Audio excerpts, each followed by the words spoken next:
नमस्कार दोस्तों, स्वागत है आपका हमारे चैनल में जहां पर आपको स्टॉक मार्केट की लेटेस्ट न्यूज मिलती रहती है। दोस्तों, आज हम डिस्कस करने जा रहे हैं यस बैंक लिमिटेड के बारे में। अगला हफ्ता काफी इंपॉर्टेंट है इस स्टॉक के लिए क्योंकि एजीएम मीटिंग है। आप सर्कुलर देख सकते हैं कि 10 सितंबर को 16th एजीएम मीटिंग है कंपनी की। वहां पर कुछ इंपॉर्टेंट डिस्कशंस किए गए, कुछ इंपॉर्टेंट दावे रखे गए सामने। तो यहाँ पर बैंक में बड़ा मूव देखने को मिल सकता है। और दूसरी बात हम डिस्कस करेंगे, यस बैंक की ट्रेडिंग चार्ट में एक पैटर्न बनता दिखाई दे रहा है जहां से अब एक बड़ा ब्रेकआउट आ सकता है, बड़ा मूव आ सकता है। तो चलिए अब हम चार्ट देखते हो, चार्ट एनालाइज करते हैं बैंक का। अगर आप मूविंग एवरेजेस देखें तो आप देखेंगे 20 डे और 50 डे मूविंग एवरेज कोइंसाइड कर रही हैं। और इसका रीजन है दोस्तों, बैंक काफी टाइम से वॉलेटाइल नहीं रहा है एक बड़ी मूव देने के बाद। और जो इंपॉर्टेंट चीज मैं आपको दिखाना चाहता हूँ, अगर मैं मूविंग एवरेजेस क्लियर कर दूं तो आप यहाँ देखेंगे कि यहाँ पे 12 अगस्त के दिन से जब से बैंक ने अपना हाई बनाया था 70 रुपए के आसपास का, तो यहाँ से अगर मैं ट्रेंड लाइन बनाऊं तो आप देखेंगे बैंक का जो रेजिस्टेंस है वो नीचे आता जा रहा है। तो हम एफपीओ के बाद का ही ट्रेड कंसिडर करेंगे क्योंकि उसके बाद शेयर्स में काफी बदलाव हुआ है बैंक पे। वहीं अगर मैं सपोर्ट लाइन बनाऊं तो आप देखेंगे एक सेम सपोर्ट बैंक ने 2 से 3 बार टच किया है। 14 रुपए 15 पैसे के आसपास काफी मजबूत सपोर्ट है। अब ये जो पैटर्न बनता दिखाई दे रहा है आपको दोस्तों, इसे कहते हैं डिसेंडिंग ट्रायंगल पैटर्न। तो हम जान लेते हैं ट्रेडिंग पैटर्न हमें क्या बताता है। तो उसके लिए मैं आपको ले आया एक स्पेसिफिक चार्ट पर।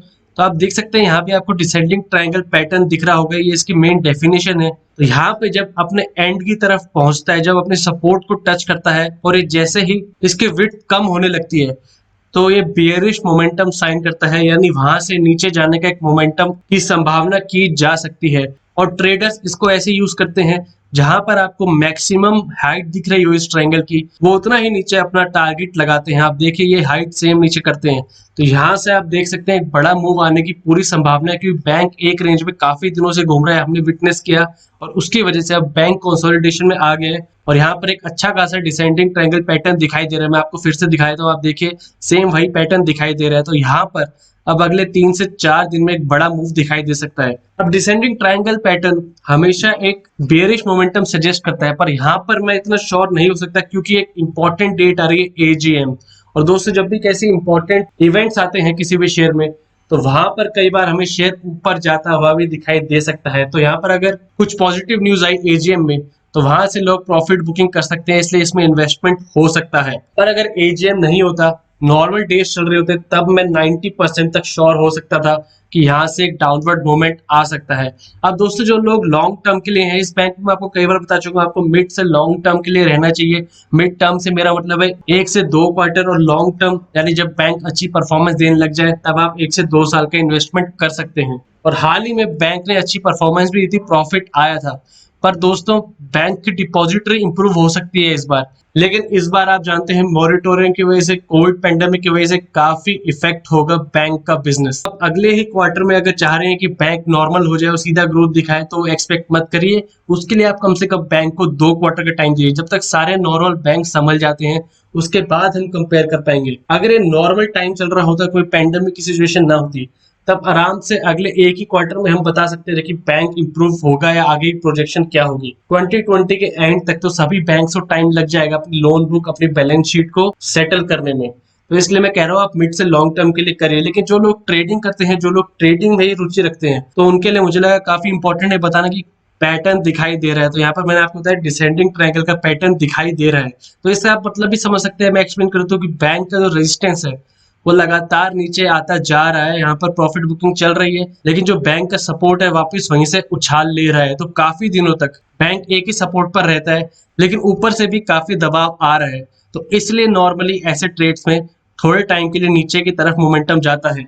तो एक इंपॉर्टेंट डेट होगी दोस्तों 10 सितंबर, जब एजीएम मीटिंग आएगी। कुछ पॉजिटिव न्यूज आई तो हमें फिर बड़ा मूव देखने को मिल सकता है। वरना आप इस बात को ध्यान रखिए कि बैंक ने एक सपोर्ट को काफी बार बरकरार रखा है और रेजिस्टेंस नीचे आ रहा है, यानी यहाँ से हमें एक बड़ा मूव नीचे की साइड देखने को मिल सकता है। तो आप सतर्क रहिए। और अगर आप इस बैंक में कोई मूव लेना चाह रहे हैं, तो जैसा कि हमने वहां पर देखा कि लोग अपना टारगेट सेट करते हैं इस ट्रायंगल की हाइट पर। तो यहाँ पर अगर मैं एक लाइन बनाऊं तो आप देखेंगे क्या हाइट आती है। इसका नीचे का मोमेंटम आ रहा है 14 रुपए और ऊपर आ रहा है 17 रुपए के आसपास, यानी 3 रुपए का आप यहाँ से गैप लेकर चलिए नीचे तो तकरीबन 11 रुपए 15 पैसे के आसपास आ जाएगी आपकी ये लाइन। 11 रुपए 15 पैसे के आसपास आपको सतर्क रहना है। अगर आप वहां पर एवरेजिंग करना चाहें या फिर आप लेना चाहें कुछ स्टॉक्स तो वो प्राइस अच्छा रहेगा। एफपीओ प्राइस बैंड के आसपास भी है और वहां से बैंक ने एक अच्छा उछाल दिखाया था। तो दोस्तों स्टॉक मार्केट में हर रोज चेंजेस होते हैं, पर आज की लेटेस्ट अपडेट के हिसाब से यही दिखाई दे रहा है। कई लोग इसको नेगेटिव वे में ले लेंगे, लेकिन मैं उनके लिए बताना चाहता हूं दोस्तों, स्टॉक मार्केट में टेक्निकल और फंडामेंटल एनालिसिस दोनों चलते हैं।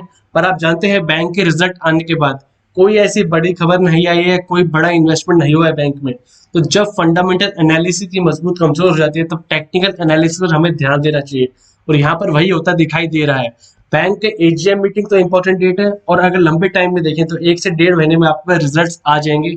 फिर हम काफी ज्यादा श्योर हो सकते हैं कि बैंक अपवर्ड मूव करेगा नहीं। हालांकि बैंक ने काफी ज्यादा रिकवर कर लिया है। तो जो लोग एफपीओ में पार्ट नहीं ले पाए थे, अगर अब की बार डाउनवर्ड मूवमेंट आता है तो मैं सजेस्ट करूंगा आपको 11 से 12.5 रुपए के बीच में आप यहाँ पर बाइंग कर सकते हैं। 2 क्वार्टर के अच्छे रिजल्ट आते ही आपको बैंक के अच्छे नतीजे मिल जाएंगे अपने पोर्टफोलियो में। और दूसरी बात जिसलिए अनश्योर हूं दोस्तों वो ये है कि बैंक में आप देखिए लास्ट डील्स कितनी ज्यादा चलती रहती हैं। लास्ट ट्रेडिंग सेशन है जब 4 तारीख को हुआ था, देखिए आप 6 लाख शेयर्स, यहाँ पर 10 लाख शेयर्स, तकरीबन 1 करोड़ 47 लाख रुपए के। तो ऐसी बड़ी ट्रेडिंग चलती रहती है इस शेयर में। वहां पर ऑपरेटर खेल से दोस्तों कोई टेक्निकल कोई फंडामेंटल एनालिसिस काम नहीं आता, तो वहां से भी आपको सतर्क रहना है। आपको देखना है कि अगर कोई ब्रेकआउट आ रहा है तो कोई रीजन की वजह से आ रहा है, या ऐसे ही बैंक अपर सर्किट या लोअर सर्किट लगा रहा है, तो उससे कहते हैं दोस्तों नॉइज। आपको ऐसी नॉइज से बचना है, आपको अपने एनालिसिस के बेसिस पर ही रहना है। बैंक पर कोई बड़ा डाउनवर्ड मूवमेंट आता है तो वहां पर एवरेजिंग कर सकते हैं। मैंने आपको रेंज बता दी, एफपीओ प्राइस के आसपास आप इस बैंक पे एवरेजिंग कर सकते हैं। और मैं आपको पहले भी एक्सप्लेन कर चुका हूँ दोस्तों, एक और बार कर देता हूँ कि लोग कह रहे हैं हम बड़ा टारगेट ले रहे हैं 100 रुपए का या 150 रुपए का, तो दोस्तों फीजिबल क्यों नहीं है? क्योंकि बैंक में पहले थे 250 करोड़ शेयर्स और अब है 2500 करोड़ शेयर्स। तो यहाँ से बैंक की अभी भी मार्केट कैप आप देख सकते हैं 35,000 करोड़ के आसपास है। और जब बैंक अपने 400 रुपए पर था तब वहां पर अभी के सिर्फ 1/10 शेयर थे। तो यहाँ पर अगर आप कह रहे हैं कि बैंक 100 रुपए हो जाएगा तो इसकी मार्केट कैप आप कह रहे हैं एसबीआई जैसे बैंक से भी ज्यादा हो जाएगी। तो इसलिए आप इतना बड़ा टारगेट लेके मत चलिए। अगर आप 2 क्वार्टर का भी लेकर चल रहे हैं तो आप 25 से 30 रुपए लगा सकते हैं, अगर बैंक ने अच्छी इंप्रूवमेंट दिखाई तो। और अगली बार भी बैंक ने प्रॉफिट दिखाया और प्रॉफिट में इंक्रीज और आ गया तो वहां से आप एक बड़ा मूव देख सकते हैं। और ये जो सपोर्ट अभी 14 रुपए का है, आराम से 17, 20, 21 रुपए कितना भी जा सकते हैं। मैं स्पेसिफिक नंबर नहीं बता सकता और ऐसी प्रिडिक्शन करनी भी नहीं चाहिए, पर मैं आपको बता रहा हूँ कि बैंक के फंडामेंटल्स ही हैं जो इसको जेन्युइनली इसका सपोर्ट ऊपर करेंगे। बाकी सब नॉइज से आपको बचना है। और ये जो ट्रेडिंग पैटर्न दिखाई दे रहा था ये काफी इंपॉर्टेंट है दोस्तों, इसलिए आप नेक्स्ट वीक काफी इंपॉर्टेंट होने वाला है। तो इससे ऐसा भी नहीं कि आप कल की कल ये बैंक छोड़कर चले जाएंगे। मैंने आपको उसका तरीका बताया। अगर बैंक में डाउनवर्ड मूवमेंट आता है तो आप एफपीओ प्राइस के आसपास एवरेजिंग कर सकते हैं, बाइंग कर सकते हैं। रिस्की तो है काफी बैंक, इसलिए आप उतना ही इन्वेस्ट करिए। समझिए आप 2000 रुपए रिस्क कर सकते हैं तो आप उतने ही करिए, आप 1000 रुपए कर सकते हैं उतना ही रिस्क करिए। इतना लंबा रिस्क मत लीजिए। जब बैंक अच्छे से रिवाइव हो जाए तब इसमें करिए अच्छे से इन्वेस्ट। जब 20-25 रुपए का अच्छा लेवल बना ले, वहां से हमें पता लग जाए कि बैंक ऑलरेडी एफपीओ प्राइस से डबल हो चुका है, तो अभी इस टाइम में इस बैंक पे बड़ी अमाउंट इन्वेस्ट करना कोई वाइज डिसीजन नहीं होगा। और जो एक और इम्पोर्टेंट खबर आ रही है वो ये दोस्तों, आप जानते हैं कि यस बैंक अब अपने पुराने जो लोन्स थे, डिफॉल्टर्स थे, उनसे पैसे उठा रहा है, उनसे पैसे वसूल कर रहा है। तो यहाँ पर भारत शाह के सन्स की प्रॉपर्टी को भी बैंक ने अटैच कर दिया है। बताया जा रहा है कि उन डुओ ने तकरीबन 297 करोड़ के लोन पर डिफॉल्ट किया था। तो वहां पर यस बैंक ने एक और प्रॉपर्टी को अटैच कर दिया है जिसके थ्रू ये डिफॉल्ट लोन पेमेंट को वापस रिसीव कर लेगा। बताया जा रहा है तकरीबन 3.5 एकड़ की प्रॉपर्टी है। और हाल ही में आपने देखा यस बैंक जेट एयरवेज को दिए हुए लोन पर भी काफी मजबूत पकड़ बनाने में लग गया है। तो काफी लोन रिकवरीज आ रही है बैंक में अब कि बैंक जैसे ही अपने एनपीएस क्लियर करता है तब बैंक अपने आगे की राह आराम से देख सकता है। मैनेजमेंट काफी अच्छी है बैंक की। प्रशांत कुमार जी जो काफी एक्सपीरियंस्ड है इस फील्ड में, वो लीड कर रहे हैं बैंक को। बैंक का कासा रेशो अच्छा है, कैपिटल एडुकेसी रेशो काफी अच्छा है प्रेजेंट में। एफपीओ के प्राइस का बहुत बड़ा हाथ है उसमें। आप जानते हैं लोगों का ट्रस्ट उठ गया था अभी यस बैंक से, पर फिर भी एक जाना माना नाम है। यहाँ पर जैसे ही ट्रस्ट बिल्ड होता है, डिपॉजिटर्स आते हैं और बैंक की जो केसेस चल रहे हैं बॉन्ड्स के रिलेटेड, 81 बॉन्ड्स के रिलेटेड, उसका अगर आपको वीडियो देखना है तो मैं आई बटन में दे दूंगा।